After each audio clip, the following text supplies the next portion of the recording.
अस्सलाम वालेकुम दोस्तों, कैसे हो। उम्मीद करता हूँ सभी खैरियत से होंगे और हमारे बताए हुए नुस्खों से खूब फ़ायदा उठा रहे होंगे।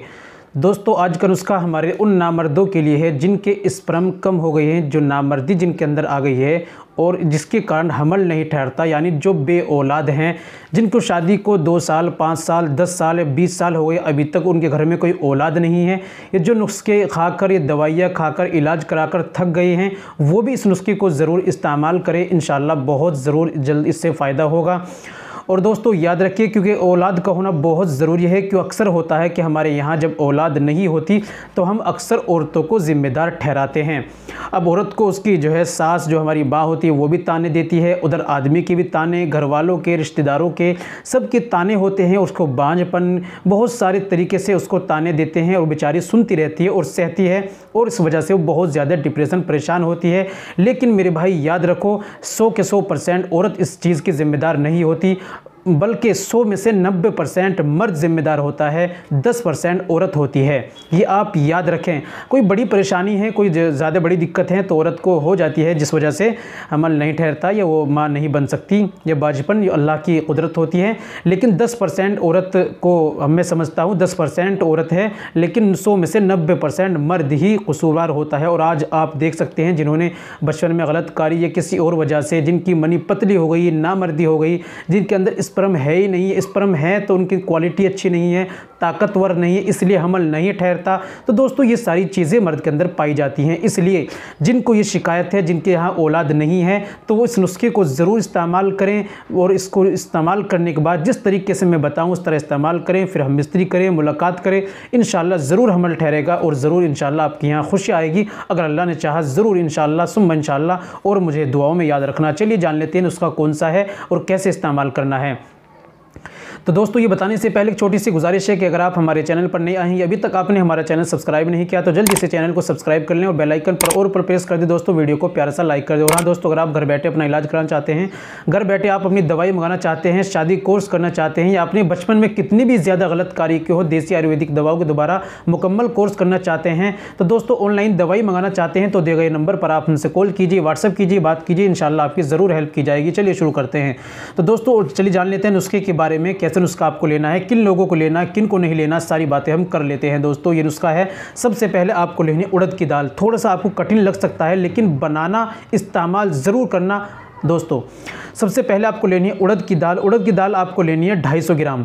ये उड़द की दाल आपने देख सकते हो, ये आम दाल है जो हम खाने में खाते हैं। बढ़िया वाली अच्छी उड़द की दाल होनी चाहिए, पुरानी रखी हुई ख़राब नहीं होनी चाहिए, ठीक है। नई दाल लेना है, ओरिजिनल, तो अच्छी है, बढ़िया रहेगी। 250 ग्राम दाल ले लें, उसको अच्छी तरह धो लें और उसको साफ़ कर लें। और उसके बाद आप उसको किसी जो कांच का जो बर्तन होता है उसके अंदर आपको रख दें 250 ग्राम दाल, ठीक है, रख दी। आप उसको लेना है सफ़ेद प्याज का अरक। आप देख सकते हैं सफ़ेद प्याज का अरक आपको बाज़ार से बना बनाया मिल जाए तो ठीक है, बेहतर है, वरना आप इसको कूटें और उसको निचोड़ लें कपड़े से और उसका अरक ले लें। अरक कितना लेना कि आपको दाल के अंदर अरक डालना है और दाल से इतना ऊपर जो है वो उठना चाहिए, यानी कि उस अरक जो है इतना होना चाहिए, दाल उसके अंदर डूब जाए और इतना ऊंचा होना चाहिए, इतना ज़्यादा अरक डालना है। डाल दिया आपने, अब आप उसको 24 घंटे के लिए रख दें। अगले दिन जब आप 24 घंटे बाद देखेंगे तो वो दाल उसको पी लेगी और फूल कर मोटी हो जाएगी। फिर आपको क्या करना है, फिर उसके अंदर अरक, वो सफ़ेद प्याज का अरक डालना है और इतना डालना है कि वो इतनी ऊपर हो जाए, यानी कि दाल डूब जाए, इतना ज़्यादा दाल से ऊपर अरक होना चाहिए, ठीक है। इस तरीके से आपको 7 दिन करना है, यानी 7 बार करना है। हर 24 घंटे बाद 7 बार आपको करना है, ध्यान रखें। उसके बाद दोस्तों आपको उसको, जब वो 7 दिन आपके पूरे हो जाए, 7 बार आप कर चुके, उसके बाद उस दाल को आप निकालिए और उसको सुखा लीजिए। जब वो सूख जाए उसके बाद उसको आप पीस लिया मिक्सर मशीन में, ग्राइंडर बारीक पाउडर कर लीजिए। अब आपकी दवाई बिल्कुल रेडी, तैयार हो चुकी है।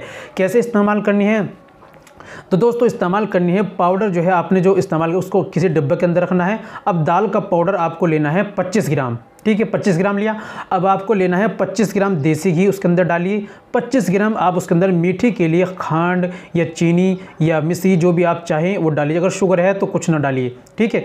अब आपको उसको अच्छी तरह से शहद में मिला लीजिए। अगर आपको शुगर है तो आप शहद भी ना लीजिए, आप देसी घी ले लीजिए, देसी घी में अच्छी तरह मिला लीजिए। फिर उसको आपको जो है उसको आप खाइए, ऊपर से आपको आधी किलो दूध पी लीजिए। अब दूध कौन सा लेना है, गाय का मिल जाए तो बेहतर है, नहीं तो भैंस का भी दूध चलेगा। इस तरीके से आप रोज़ाना इस्तेमाल कीजिए। और दोस्तों जो अगर शादीशुदा हजरात हैं आप, तो आप जो है 40 दिन तक बीवी से हमबिस्तरी आपको नहीं करनी। और अगर जिसके अंदर नामर्दी बिल्कुल आ चुकी है वो 60 दिन तक अपनी पार्टनर से बिल्कुल मुलाकात न करें, उसके बाद मुलाकात करें। जब उनको महीना हो जाए, जब वो नहा लें, उसके बाद उनसे मुलाकात करें। तो दोस्तों इंशाल्लाह ज़रूर आपके घर में ज़रूर खुशियाँ आएंगी। और इंशाल्लाह मुझे दुआओं में याद रखना। ध्यान रखिए जिनको धात की, जिरियान की, एहतलाम की, नाइट फॉल की ये परेशानी, वो इस नुस्खे को बिल्कुल इस्तेमाल ना करें, एहतियात रखें और इसको इस्तेमाल करें। या हमसे बताकर मशवरा लेकर भी इस्तेमाल कर सकते हैं तो बेहतर होगा। तो दोस्तों ये थी आज की हमारी जानकारी। उम्मीद करता हूँ वीडियो पसंद आई होगी। वीडियो को लाइक कीजिए, शेयर कीजिए। मिलते हैं अगली वीडियो में, नेक्स्ट वीडियो में एक और नए नुस्खे के साथ।